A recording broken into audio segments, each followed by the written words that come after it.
Excellence in Esports, GSL.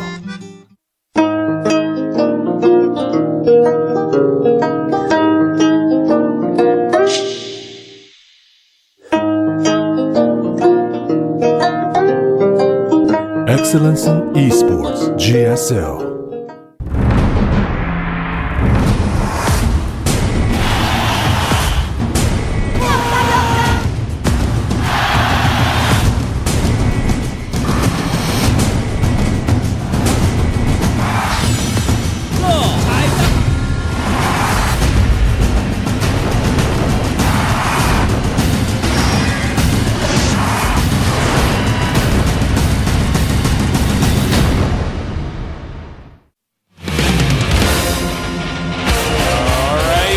Back, and you know what, Tasteless? I think that you are Alto. Forget about the Marauders. Thank you. Dude, what is happening? I cannot believe how good Jjakji is. I thought Leenock maybe win game one. Jjakji, slip a win here or there, maybe a cheese. He is playing perfectly. He is. That was the intelligence. Cheese. We were actually just talking about this backstage during the break. Oh, yeah. That basically these games look like StarCraft 1 games. They do. Game 1, both players were so smart that they just kept moving units around and never engaging each other. Because if two players are playing in a balanced game almost perfectly, you can't really attack each other's armies. It just can't happen. So it's true. They were actually playing like that. They were giving each other the utmost respect. They were both playing with the utmost skill and intelligence. And the way they were moving their armies around, forcing certain reactions and forcing certain trades, you just keep doing that until someone makes a mistake. And that is what super duper highest level RTS, economy-based RTS gaming is like, and it was so beautiful, and I'm so glad that we could see it. If I could just go on, I was blown away by the hidden command center behind the middles. That's a StarCraft 1 trick that is very rarely used, but what's funny about it is it makes even more sense in StarCraft 2. Yeah, for a Terran player, it makes way more sense because you can land mules. You get your money out of it. In 3 mineral patches. Seconds. You just keep spitting mules out there, and you will get so far ahead. And that was one of the primary factors in Leenock not getting an edge in the mid game there. I think Leenock wins that game if he doesn't have that base. I think so. Absolutely. I think if you look at how much Jjakji had to struggle to get.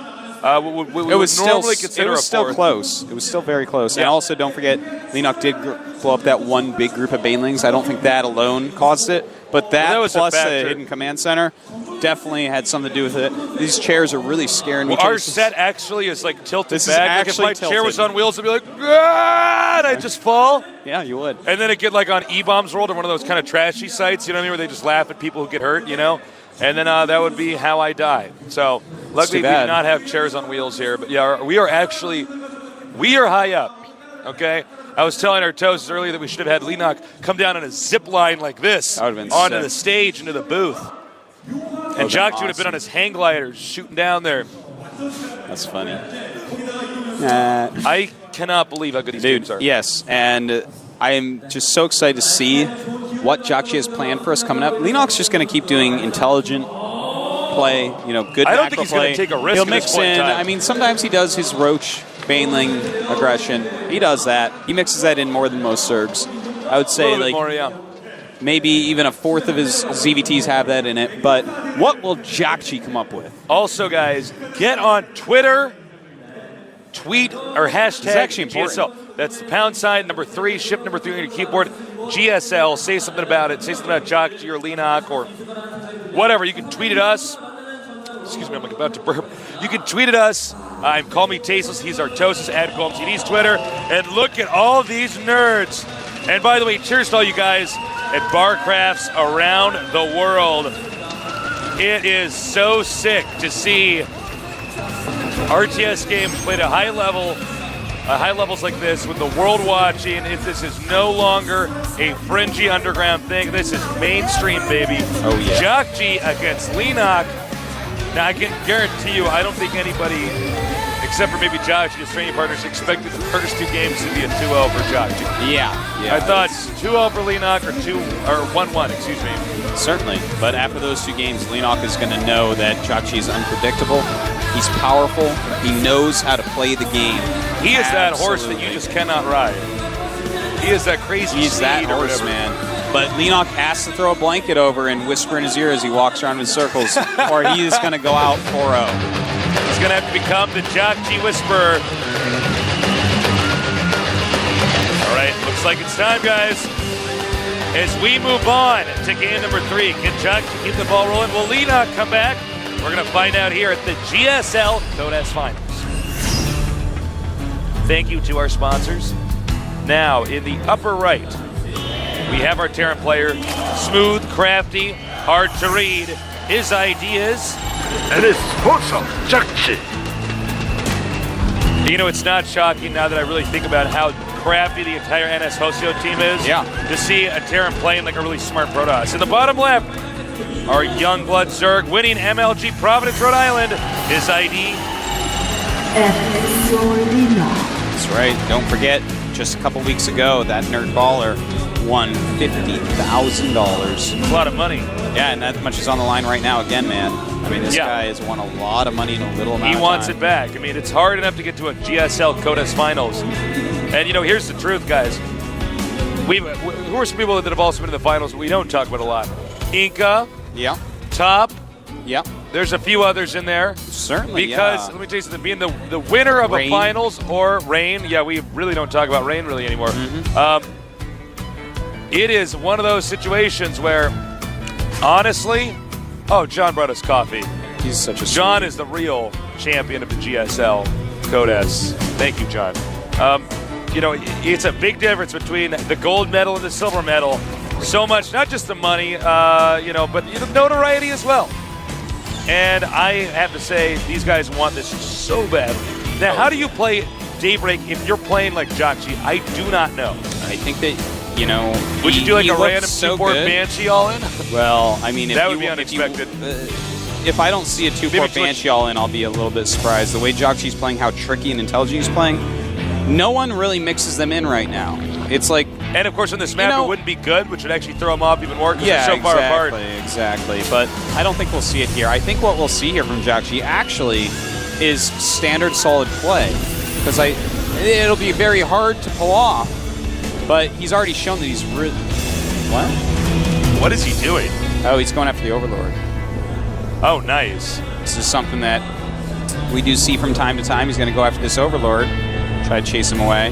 But he only has one Marine. I believe you actually can. Yeah, I think he's going to You land normally that. do it with 2 Marines. Oh, no, there's he a does second have Marine two. down there. Never mind. Excuse us. All right. Oh, so, man, this is so annoying for the Zerg. Yeah, this is. Can he get the Overlord out of there? Jjakji. Or is once again Jjakji going to get a head start here in game number 3? Goodbye. And that's going to make his reactor Hellions later, but it doesn't even matter. I mean, he doesn't even need to get the reactor. He's already killed an Overlord, which is more damage than you normally expect from 4 reactor Hellions. Still going to go for it, but just such intelligent, smart play by Jjakji. He's really planned out every little portion of these games. But as we were saying before, Tasteless, this game, what is Jjakji going to do? I think that he can go ahead and play a straight-up macro game.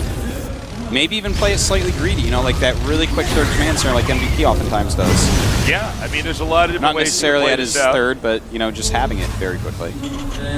So we Okay, see- so far a very standard game. I don't think we're going to see the hidden command center behind the minerals again. Yeah, in this well, entire there's series. actually none of these bases have enough room for a command center behind the minerals, so... But I mean, throughout this entire series, yeah, no, I don't think we're going to see it at all. Well, that's definitely a strategy you don't use every time.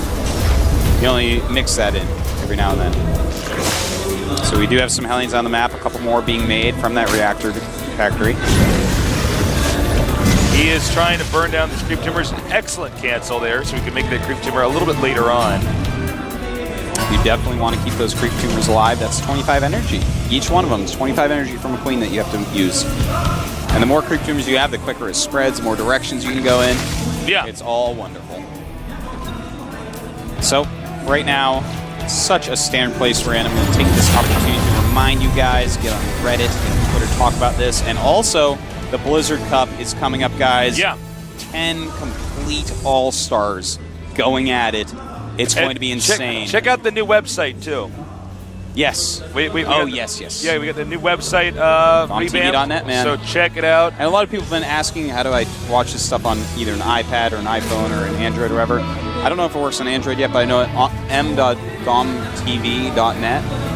I use that a lot on my iPad and iPhone so that I can watch GSL everywhere. Yeah, I mean, this is a great way, whether maybe you're on a trip somewhere, or doing whatever, you can catch up on. That's how I watch the games. VODs when we're on the road.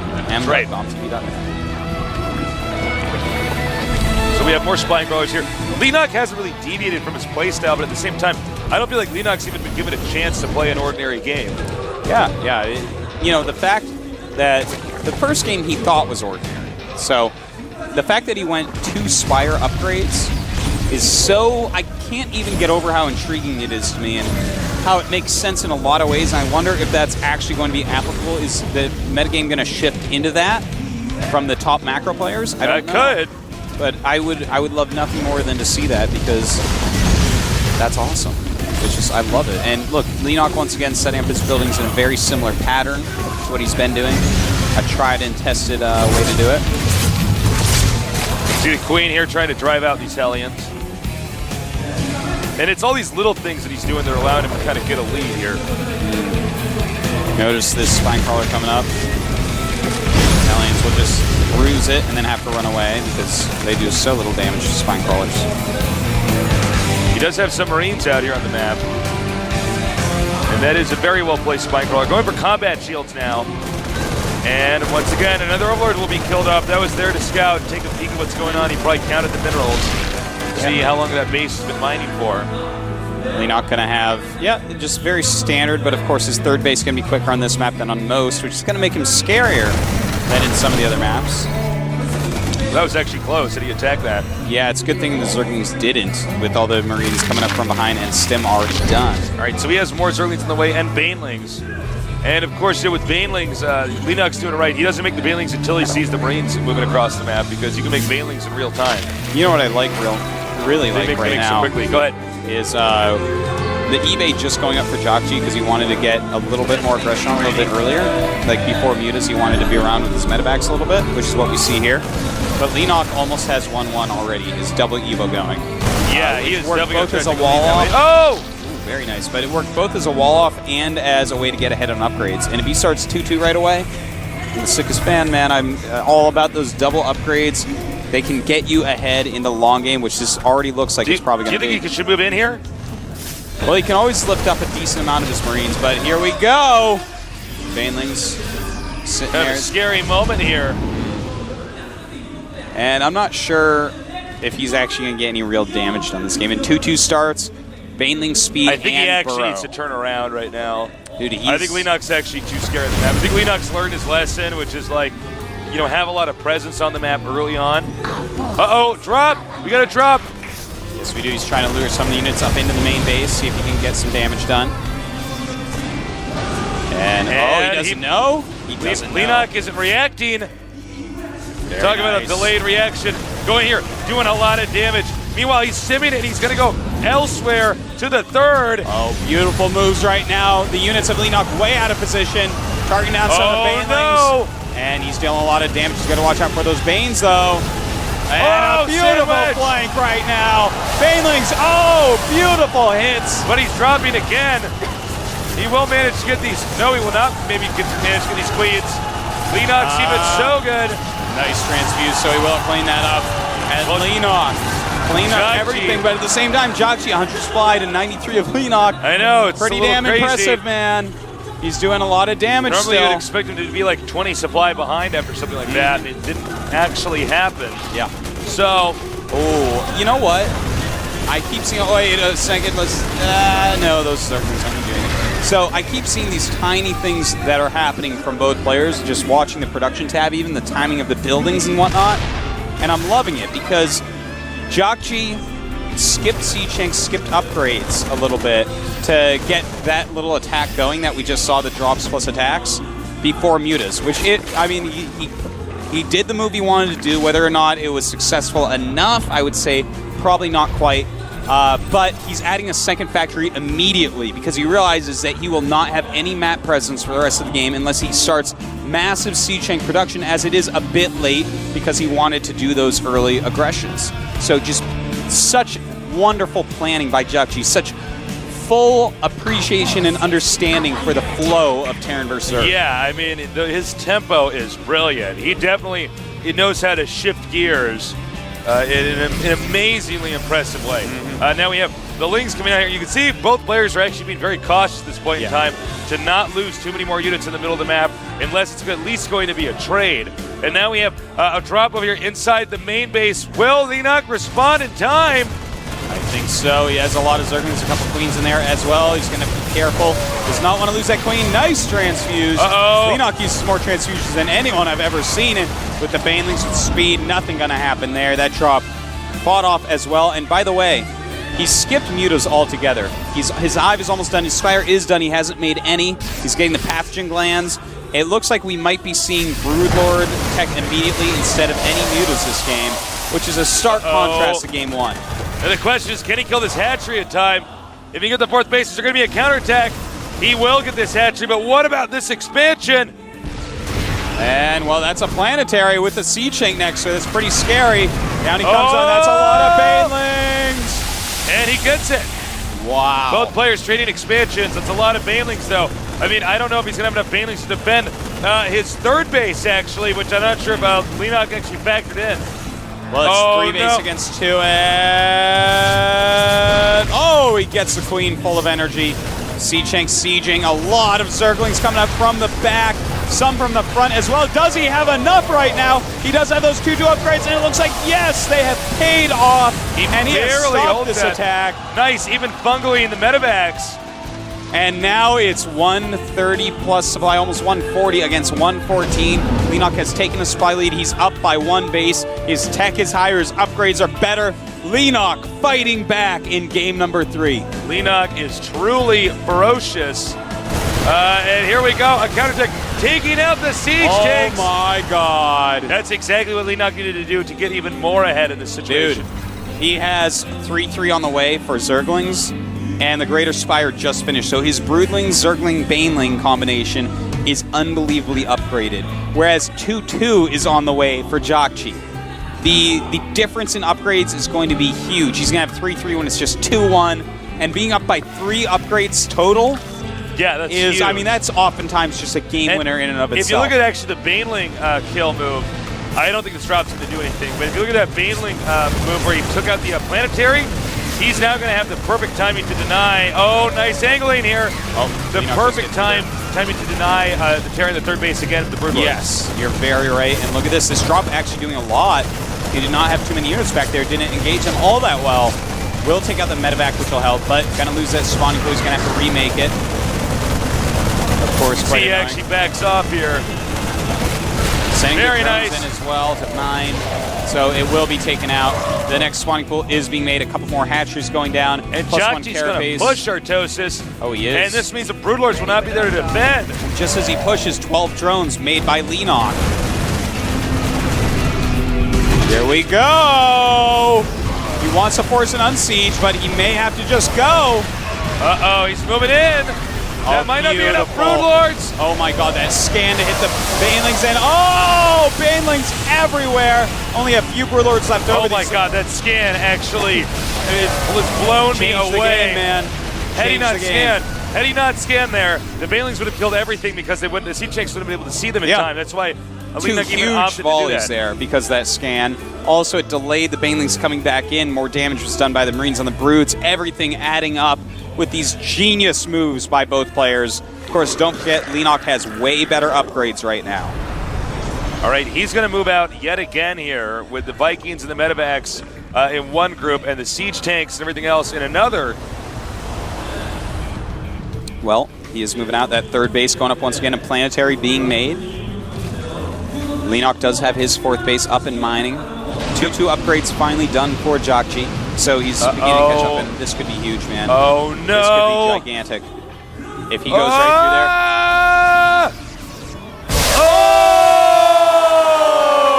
That was so sick. What am I even watching, man? I cannot believe the how most good this beautiful TBC set of is. games. That actually might have been the crippling blow right there. That's like where I've decided that Jjakji can no longer win. He's at 115 against 186. A huge supply differential. And his guerrilla harassment isn't really working anymore. No, Leenock is everywhere. I mean, this is a big map, but he's burrowing his banelings in just the right spots.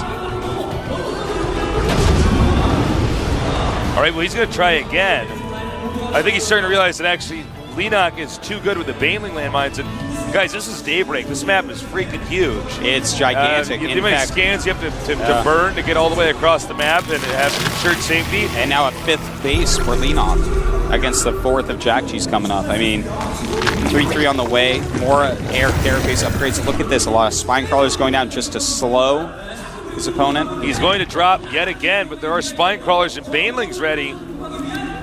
Yeah, that drop should not actually be impactful at all. A lot of siege shanks still left over. Some Vikings on the way at Ghost Academy as well. But I feel like the overall unit count for Jjakji just is nowhere near enough at 125 against the max. Well, Leenock. I think Leenock could actually overrun him here. Jjakji is going to have to actually hold the impossible in the next 2 or 3 minutes here. Because if Leenock does this right, he should just go for a kill move in a second and try to wipe out the 4th base. Don't let Terran stay in this game anymore. You now have an opportunity to end this game. Well, that is a lot of Brood Lords. He is carving a hole in the middle of the map.